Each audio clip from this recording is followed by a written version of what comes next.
We've all seen it before.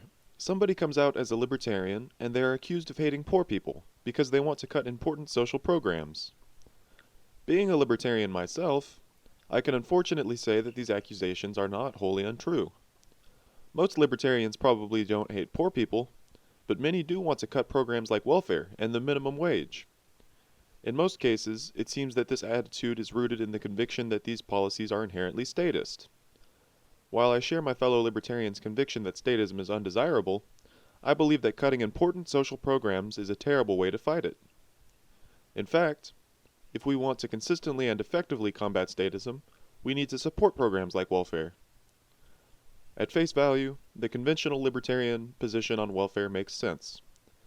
The state takes money from some individuals, through force, in order to redistribute it to others. Considered in isolation, without taking context into consideration, this policy is clearly an example of the state exercising power over the lives of citizens. However, this method of analysis is precisely what is wrong with the conventional libertarian position. As anti-statists, our goal should always be to minimize statism, but if we only focus on the immediate effects of a policy without paying attention to how it plays into the system it is a part of, our attempts to eliminate one apparently statist program could result in an increase in net statism. In order to understand how a program like welfare plays into the greater system, we have to understand capitalism. Capitalism is an artificial class system propped up by state interference in the market, which takes many forms. The state enforces penalties to suppress competition and create barriers against entry into the market.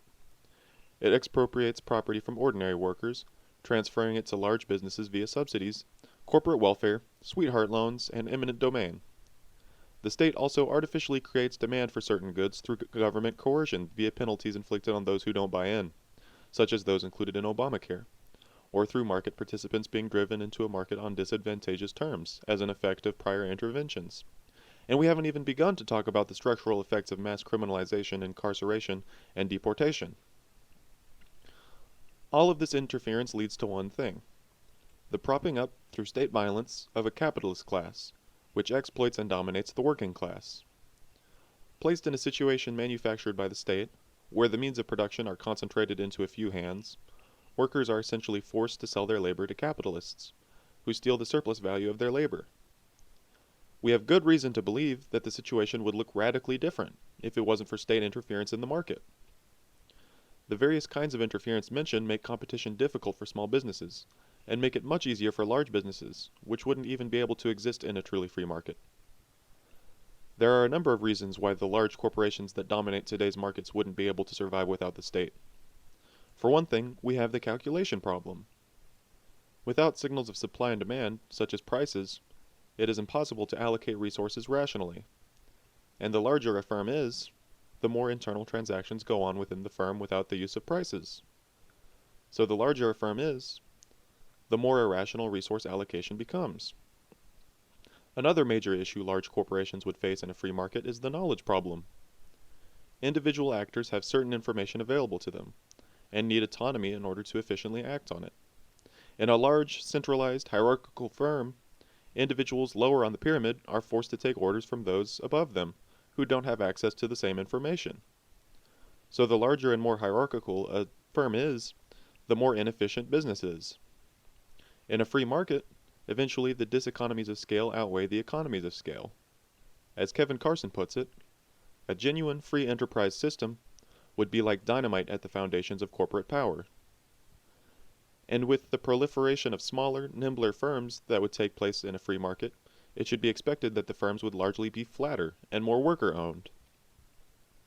It should be obvious at this point that any distinction between the capitalist class and other state operations is somewhat arbitrary. And this brings us back to the role of welfare. The state enables exploitation and domination of the working class by its proxies, the capitalists. It also drives many into poverty through various interventions in the market, perhaps the most pernicious being those that make it incredibly difficult for lower-income people to start their own businesses, which in turn force would-be entrepreneurs to sell their labor. Welfare lessens the blow by giving poor people a baseline income, which allows them to scrape by despite the disastrous situation manufactured by the state's activities.